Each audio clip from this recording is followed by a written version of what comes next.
Nah, ini pesan saya buat Idrus Ramli ini ya. Lebih baik Anda itu ngurusi NOGL, nggak usah ngurusi NO. Anda kan bukan bagian dari NO lagi. Bagaimana kabar NOGL? Apakah bisa berkembang atau bahkan mungkin berkembang pesat ataukah sudah ambles? Assalamualaikum warahmatullahi wabarakatuh. Salam sejahtera buat saudaraku semua dari Sabang sampai Merauke. Kali ini saya akan menyampaikan kabar dari Ketua Umum NOGL, yaitu Idrus Ramli ya, yang menyatakan bahwa tes DNA tidak bisa dipakai untuk metode nasab, entah itu untuk mengisbat ataupun untuk membatalkan. Nah, sebelumnya perlu saya ingatkan kepada saudara-saudaraku kaum Nahdijin ya, bahwa sosok Idrus Ramli ini bukanlah sosok ulama yang harus kita ikuti. Bahkan kita harus berhati-hati kepada pendapatnya. Mengapa? Karena sosok Idrus Ramli ini adalah sosok yang menurut saya itu terkategorikan memusuhi NU. Jadi pada tahun 2019 itu Idrus Ramli kan membuat NU garis lurus ya, atau NUGL. Dengan membuat NU garis lurus itu berarti adalah upaya untuk menggembosi NU di bawah kepemimpinan PBNU. Nah, siapa saja orang-orang yang melatar belakangi dibentuknya NU garis lurus ini? Nah, di sini saya menemukan suatu tulisan yang ada di akun Facebook ya. Akunnya bernama Hubul Waton Minal Iman. Nah, ini saya bacakan ya tulisannya. Siapa NUGL? Banyak di antara kita yang masih sering salah kaprah dengan istilah grup atau kelompok NUGL. Mereka mengira bahwa NUGL resmi atau legal. Bahkan ada yang menganggap bahwa NUGL itu NU-nya Mbah Hasyim Asy'ari. Ada juga yang mengatakan bahwa NUGL itu lebih NO dari NO. Usut punya usut, lidik punya selidik bahwa ternyata NUGL merupakan komplotan orang-orang yang terdiri dari sebagai berikut. 1. Sakit hati karena kalah dalam kontestasi pemilihan Ketua Umum Tanfidiyah PBNU, yaitu Saudara Idrus Ramli. 2. Orang yang baru lulus belajar agama di Timur Tengah ingin secara instan menjadi imam besar, yaitu Saudara Lutfi Basori. 3. Orang-orang yang tidak mendapat tempat dalam kepengurusan di PBNU seperti Buya Yahya, Habib Fatak Muktafi, Abdul Sahal, Ja'far Shodiq, Lutfi Rohman, dan Abbas Rahbini. Mereka merupakan orang-orang pada umumnya kalah, tergeser, tidak mendapat dukungan untuk duduk dalam kepengurusan di pengurus besar Nahdlatul Ulama atau PBNU, sehingga mereka berkomplot membentuk wadah baru secara ilegal, yakni NUGL. Selain itu, mereka komplotan NUGL ini seakan juga merasa menjadi yang paling alim di antara para ulama sesepuh NU yang telah merestui kandidat pengurus besar Nahdlatul Ulama resmi yang telah terpilih secara aklamasi. Secara organisasi, mereka membuat struktur organisasi sendiri sesuka hati tanpa melalui proses aklamasi. Dan karena tidak memiliki keanggotaan struktur, akhirnya mereka menggandeng FPI. Tapi lucunya, di sini ada dua imam besar, yaitu Lutfi Basori dan HRS atau Habib Rizik ya. Nah lo, lucu kan? Walhasil mereka atau NUGL pun berhasil menjaring sebagian kecil umat kulturasi yang masih sangat awam. Umat awam ini terbagi tiga, yaitu 1. Umat awam Nahdijin yang masih bodoh. 2. Umat awam yang fundamental atau yang penting aswaja. 3. Umat awam pembonceng kepentingan. Umat awam Nahdijin yang masih bodoh adalah warga NU yang tidak mengerti garis perjuangan dakwah NU, tidak mengerti struktural organisasi NU, sehingga mudah dikelabui oleh pihak-pihak lain atau di luar PBNU yang mengatasnamakan NU. Nah, jadi jelas ya siapa Idrus Ramli itu ya. Jadi dengan Idrus Ramli membuat NU garis lurus, itu berarti Idrus Ramli berupaya menggembosi atau bahkan memusuhi NU yang dipimpin oleh PBNU ya. Maka benar jika Bapak Kiai Haji Imaduddin Al-Bantani dalam suatu kesempatan ceramah beliau mengatakan, jadi kita warga Nahdijin jangan ikuti Idrus Ramli ataupun Lutfi Basori ya, tetapi harus mengikuti PBNU kan, seperti itu kan. Maka dari situ kita sebagai warga Nahdijin harus hati-hati terhadap orang-orang seperti mereka. Nah, dari sini saya pribadi punya komitmen ya, seperti halnya komitmen saya terhadap NKRI. Bagi saya siapapun yang memusuhi NKRI, dia adalah musuh saya. Entah dia bangsa mana atau dia warga mana atau sukunya apa atau agamanya apa. Kalau memusuhi NKRI berarti dia musuh saya. Begitu juga NU. Siapapun yang memusuhi NU, entah dia orang mana, entah dia suku apa, entah dia agama apa, berarti dia itu musuh saya. Itu komitmen dalam diri saya. Nah, menurut saya sebagai warga Nahdliyin semua mungkin juga harus punya komitmen seperti itu. Nah, makanya saya terhadap orang-orang NU garis lurus ini saya tidak menaruh hormat lagi. Karena mereka saya anggap juga musuh saya. Karena mereka memusuhi Nahdlatul Ulama. Nah, sebelum saya tunjukkan video dari pernyataan Idrus Ramli tentang tidak bolehnya tes DNA dipakai untuk urusan nasab. Ini saya tunjukkan dulu video Idrus Ramli tentang nasihat dia untuk warga Nahdliyin agar tidak serta-merta mengikuti kebijakan dari PBNU. Saudara-saudara kaum muslimin dimanapun Anda berada, terutama saudara-saudara saya warga Nahdliyin atau warga NU yang saya hormati. Pada edisi kali ini kita akan membicarakan tentang kebijakan atau keputusan organisasi Nahdlatul Ulama. Kalau yang tertinggi itu adalah PBNU, pengurus besar Nahdlatul Ulama. Karena dari waktu ke waktu organisasi ini sering mengeluarkan kebijakan dan keputusan-keputusan. Keputusan dan kebijakan ini tidak jarang menuai kontroversi di kalangan umat Islam. Nah, dari sini akhirnya timbul satu pertanyaan. Nah, pertanyaannya, apakah PBNU masih layak menjadi rujukan umat Islam pada masa sekarang? Atau menjadi hakim ketika terjadi perbedaan di kalangan umat Islam? Ini yang akan kita bicarakan. Nah, perlu diketahui NU atau Nahdlatul Ulama itu organisasi keagamaan yang basisnya adalah masyarakat beragama Islam dan ulama sebagai komandan, pemegang komando. Sebagai konsekuensinya, karena NU ini memang artinya Nahdlatul Ulama kan kebangkitan ulama, maka bagaimana kepengurusan NU harusnya diisi oleh orang-orang yang taat beragama dan ulama. Artinya, nggak siapa saja mestinya menjadi pengurus NU. Harus ulama dan taat beragama. Mestinya begitu di pengurus NU. Yang pertama. Kemudian lagi, kebijakan atau keputusan yang diambil oleh NU juga harus mengutamakan atau mengedepankan pertimbangan agama yang diputuskan oleh para ulama yang dapat dipercaya. Jadi yang memutuskan jangan politisi, tapi ulama. Karena itu, apabila NU diisi oleh orang-orang yang tidak taat beragama, misalnya politisi yang punya kepentingan politik, atau yang duduk bukan ulama tapi pejabat, misalnya wali kota atau apa, maka bagaimana? Ini akan berpotensi roda perjalanan organisasi akan keluar dari rel atau khitah yang dibangun oleh para pendiri NU. Dan ini sekarang benar-benar terjadi di NU, terutama di level PBNU, pengurus besar Nahdlatul Ulama. Dari sini akhirnya memunculkan banyak pertanyaan. Pertanyaan pertama, apakah kebijakan dan keputusan PBNU masih layak dijadikan rujukan oleh umat Islam saat ini dalam urusan agama? Ini pertanyaan pertama. Jawabannya, kebijakan dan keputusan PBNU dalam urusan agama boleh dijadikan rujukan oleh umat Islam apabila sesuai dengan pendapat ulama dulu yang mu'tabar. Artinya ya para ulama dulu yang setia berpegangan dengan mazhab yang 4, akidahnya Ahlus Sunnah wal Jamaah dan Sufiyah. Itu bisa diterima. Tapi apabila tidak sesuai, kebijakan keputusannya tidak sesuai dengan pandangan para ulama dulu, maka hukumnya jelas tidak boleh diikuti. Dan ini tidak jarang akhir-akhir ini kebijakan keputusan hukum di Nahdlatul Ulama nggak sesuai dengan ulama dulu dan disebarkan oleh mereka. Nah, ini pendapat Idrus Ramli yang seperti ini. Pertama, ini membuat bingung masyarakat yang awam ya.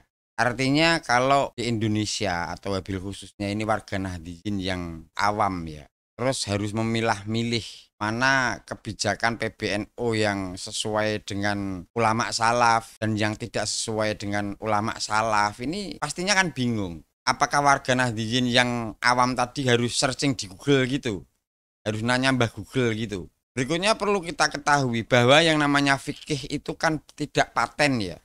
Fikih itu kan selalu berkembang. Suatu contoh, hukum dari jual beli. Hukum jual beli itu dulu syarat sahnya diantaranya pembeli dengan penjual itu harus bertemu. Terus harus ada barang. Tetapi setelah adanya dunia online, awalnya para ulama tentunya tidak langsung memutuskan boleh. Pastinya melalui kajian ya. Dikaji dengan seksama, akhirnya hukum jual beli online yang tidak bisa bertemu antara penjual dan pembeli, yang tidak bisa melihat barangnya, yang kita lihat kan hanya fotonya ya kalau jual beli online ya, itu akhirnya juga diperbolehkan atau disahkan. Artinya fikih itu selalu bisa berkembang, selalu bisa berubah sesuai kondisi zaman ya. Dikarenakan jika tidak seperti itu, maka umat muslim ini akan menjadi umat yang primitif, yang ketinggalan zaman. Jadi nasihat dari Idrus Ramli ini sangat tidak logis dan tidak realistis ya. Dengan kenyataan bahwa fikih itu bukanlah paten melainkan selalu berkembang sesuai zamannya.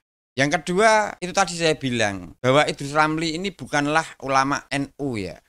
Jadi kita warga Nahdliyin jangan dengarkan atau jangan peduli dengan pendapat dari Idrus Ramli. Nanti kita akan menjadi bingung sebagai warga Nahdliyin ya. Nah, ini pesan saya buat Idrus Ramli ini ya. Lebih baik Anda itu ngurusi NUGL, nggak usah ngurusi NU. Anda kan bukan bagian dari NU lagi. Bagaimana kabar NUGL? Apakah bisa berkembang?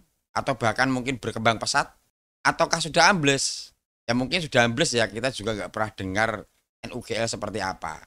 Tetapi jika NUGL itu ambles, kita juga belum sekalipun mendengar pernyataan dari Idrus Ramli bahwa dia tobat karena membuat NUGL. Artinya dia tetap harus kita anggap sebagai bukan orang NU. Nah terus berikutnya juga, sebagai warga Nahdliyin, jika tidak mengikuti kebijakan atau keputusan PBNU, lalu apa artinya kita menjadi warga Nahdliyin? Kan aneh, di mana ketakdiman kita pada para masyayikh NU. Karena seperti apapun kebijakan dari PBNU tentunya tidak terlepas dari kebijakan para masyayikh di PBNU. Nah sekarang mari kita lihat video pernyataan Idrus Ramli tentang tes DNA yang tidak bisa dipakai untuk urusan nasab ya. Akhir-akhir ini ada isu-isu tentang penetapan nasab berdasarkan hasil DNA. Ada yang dengan hasil DNA menetapkan kalau nasabnya itu adalah sayyid. Ada juga dengan alasan DNA orang lain dianggap bukan sayyid atau bukan habib. Nah, sebenarnya seperti ini benar apa enggak di dalam kacamata syariah? Karena saya perhatikan orang-orang yang membicarakan DNA itu tidak memandang hukum aplikasi DNA di dalam konteks ilmu fikih atau syariah Islamiyah. Karenanya pada edisi kali ini kita akan membahas bolehkah menafikan nasab habib atau mengaku dirinya sebagai sayyid berdasarkan hasil DNA. Ini yang akan kita bicarakan. Nah, ternyata masalah ini telah dibahas dan menjadi keputusan Majelis Al-Majma' Al-Fiqhi Al-Islami, Dewan Kongres Fikih Islam yang pusatnya di Saudi Arabia. Anggotanya terdiri dari para ulama fuqaha ahli fikih dari berbagai negara Islam di dunia. Nah, ini yang akan kita bicarakan. Ini ada pembahasan tentang DNA, Al-Basmah Al-Wirathiyah wa Majalatul Istifadati minha. Alhamdulillah wahdah wassalatu wassalam ala man la nabiyya ba'da, amma ba'du. Saya untuk mukaddimahnya saya sampaikan edisi terjemahannya saja. DNA dan beberapa bidang pemanfaatannya atau kegunaannya. Alhamdulillah wahdah wassalatu wassalamu ala man la nabiyya ba'da, amma ba'du. Dewan Kongres Fikih Islam pada periode ke-16 yang diadakan di Mekah Al-Mukarramah pada masa antara 21 sampai 26 Syawal tahun 1422 Hijriah atau bertepatan tanggal 4 sampai 10 Januari tahun 2002 Masehi. Setelah menimbang definisi yang sebelumnya telah dijadikan dasar oleh Kongres pada periode ke-15 dan teksnya adalah DNA adalah struktur gen yang menunjukkan pada identitas seseorang. Kajian dan studi ilmiah memberikan kesimpulan bahwa DNA dari segi ilmiah adalah sarana yang memiliki akurasi istimewa untuk memudahkan misi medis secara syar'i. Dan DNA dapat diambil dari sel apapun dalam tubuh manusia, seperti darah, ludah, sperma, kencing, atau lainnya. Nah, kemudian di sini dijelaskan, dan setelah menelaah isi laporan tim yang ditugaskan oleh Kongres pada periode ke-15, dari hasil studi lapangan yang signifikan tentang DNA, dan menelaah kajian yang diajukan dalam topik tersebut dari para ulama fikih, para dokter, dan para ahli, serta mendengarkan hasil diskusi seputar hal tersebut, maka memberikan penjelasan sebagai berikut. Ini penjelasannya ya. Bahwa hasil DNA hampir bersifat definitif atau pasti dalam menetapkan dan menafikan hubungan anak dengan orang tua, dan dalam menyandarkan materi dari sperma, darah, dan atau ludah yang ditemukan dalam lokasi peristiwa kepada pemiliknya. DNA jauh lebih kuat daripada qiyafah tradisional, yaitu satu metode penetapan nasab berdasarkan keserupaan jasmani antara orang tua dan anak. Dan bahwa kesalahan dalam tes DNA itu bukan dari internal tes itu sendiri. Kesalahan justru terjadi dalam upaya manusia yang melakukan atau karena faktor polusi dan semacamnya. Ini DNA. Jadi di sini dijelaskan bahwa hasil DNA hampir bersifat definitif dalam menetapkan dan menafikan hubungan anak dengan orang tua ya. Dan dalam hal menyandarkan materi dari sperma, darah, dan atau ludah yang ditemukan dalam lokasi peristiwa kepada pemiliknya. DNA jauh lebih kuat daripada khilafah tradisional atau metode penetapan nasab berdasarkan keserupaan jasmani antara orang tua dan anak. Dan bahwa kesalahan dalam tes DNA itu bukan dari internal tes itu. Kesalahan justru terjadi dalam upaya manusia atau faktor polusi dan semacamnya. Artinya metode tes DNA untuk menentukan anak kandung dari seorang ayah ini hampir bisa dikatakan presisi ya. Lebih presisi daripada menentukan dari ciri-ciri jasmani untuk menentukan anak kandung dari seorang bapak. Dan berdasarkan demikian itu, maka Kongres Fikih Islam memutuskan berikut ini. Pertama, tidak ada larangan secara syar'i berpegangan dengan DNA dalam penyelidikan kejahatan dan menilainya sebagai sarana penetapan dalam kejahatan yang tidak mengandung hukum had secara syar'i. Jadi yang tidak mengandung hukum had seperti had zina, had pembunuhan atau apa. Dan hukum kisos ya, hukum had dan hukum kisos. Jadi selama kejahatan itu tidak ada hubungannya dengan hukum had secara syar'i atau kisos, maka DNA digunakan. Kalau berkaitan dengan ini maka tidak digunakan. Mengapa? Karena berdasarkan hadis, tegaklah hukum had dengan syubhat. Demikian itu, penggunaan DNA dalam hal tersebut dapat merealisasikan keadilan dan keamanan sosial dan membawa penjahat mendapatkan sanksinya serta membebaskan orang yang tertuduh. Ini adalah salah satu tujuan penting syariat Islam. Ini yang pertama. Kedua, penggunaan DNA dalam bidang nasab harus diliputi dengan kehati-hatian dan kerahasiaan tingkat tinggi. Artinya harus berhati-hati dan jangan main-main. Karena itu harus mendahulukan nas dan kaidah syar'i daripada hasil DNA. Jadi dalam penetapan nasab harus mengikuti nas dan kaidah syar'i daripada DNA. Artinya kalau misalnya seseorang melakukan DNA, kemudian ada kesamaan dengan orang lain dalam ada kemiripan misalnya, itu kalau menurut kaidah syar'i memang tidak ada hubungan keluarga, maka nggak bisa dikaitkan secara keluarga. Ini tes DNA. Jadi nggak boleh didahulukan daripada nas syar'i, nas dan kaidah syar'i. Harus mendahulukan nas dan kaidah syar'i daripada hasil DNA. Ini yang kedua. Yang ketiga.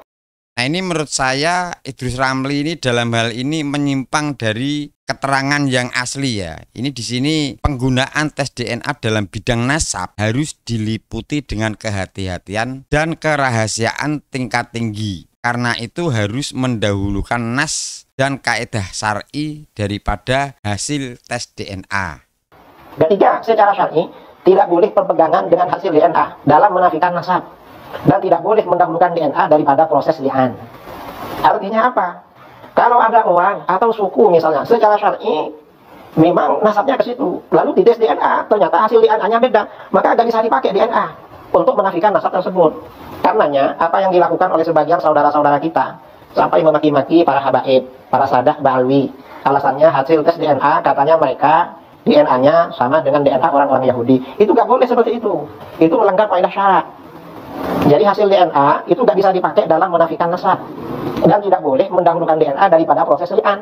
Untuk menafikan nasab seseorang itu harus li'an. Seperti yang diterangkan di dalam kitab fikih. Gak sembarangan tes DNA. Ini yang ketiga. Kemudian.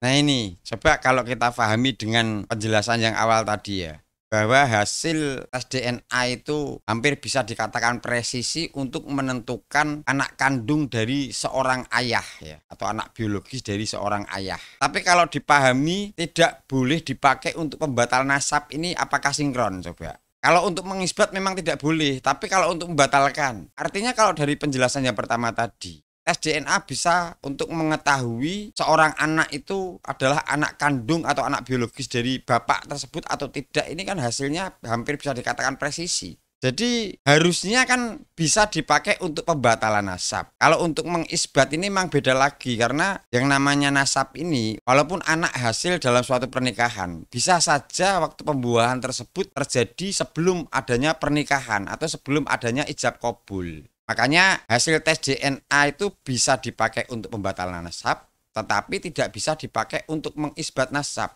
Itu seperti yang difatwakan oleh Muktamar PBNU tahun 2004 di Boyolali, bahwa tes DNA itu bisa dipakai untuk pembatalan nasab, tetapi tidak bisa dipakai untuk mengisbat nasab.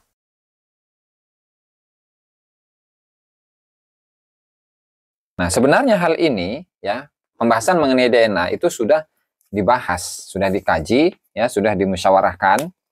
keputusan Muktamar, ya, Muktamar NU 2004, ya, dan ini merupakan keputusan dari ulama-ulama NU pada Muktamar yang ke 31, ya, tahun 2004, 1 Desember tahun 2004.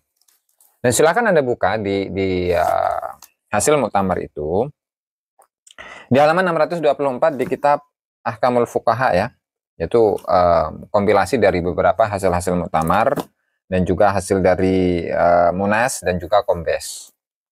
Ya. Permasalahan 437, penetapan nasab berdasarkan tes DNA. Ya, penetapan nasab berdasarkan tes DNA. Pertanyaan, apakah tes DNA bisa dimanfaatkan untuk dasar hukum dalam ilhaq nasab sebagaimana al-qiyafah? Ya.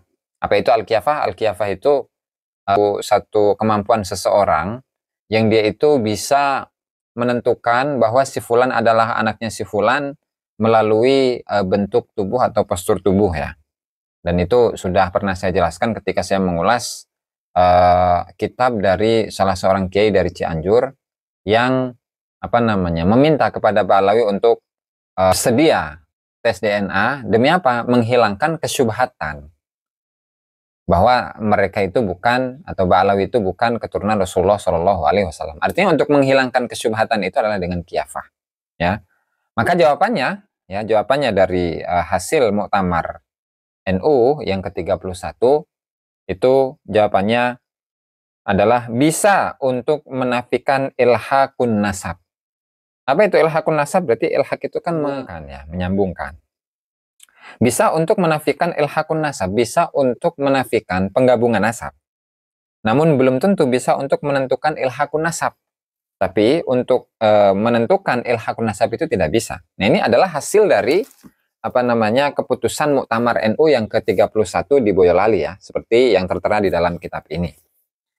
Nah, makanya tadi di awal saya bilang bahwa kita warga Nahdizin harusnya kita mengikuti kebijakan atau fatwa dari PBNU, dan kita harus hati-hati dengan orang seperti Idrus Ramli ini. Idrus Ramli, Lutfi Basori, terus Yahya, itu harus hati-hati karena mereka itu terkategorikan memusuhi NU. Apapun yang mereka katakan kita tidak perlu gubris. Kan seperti itu harusnya kan. Nah, baik, kurang lebihnya seperti itu dulu dari saya. Gak ada kekurangan saya dalam bertutur kata. Saya mohon maaf yang sebesar-besarnya. Wabillahi taufiq wal hidayah. Wassalamualaikum warahmatullahi wabarakatuh. Salam sejahtera buat saudaraku semua dari Sabang sampai Merauke. Salam Bhinneka Tunggal Ika. Merdeka!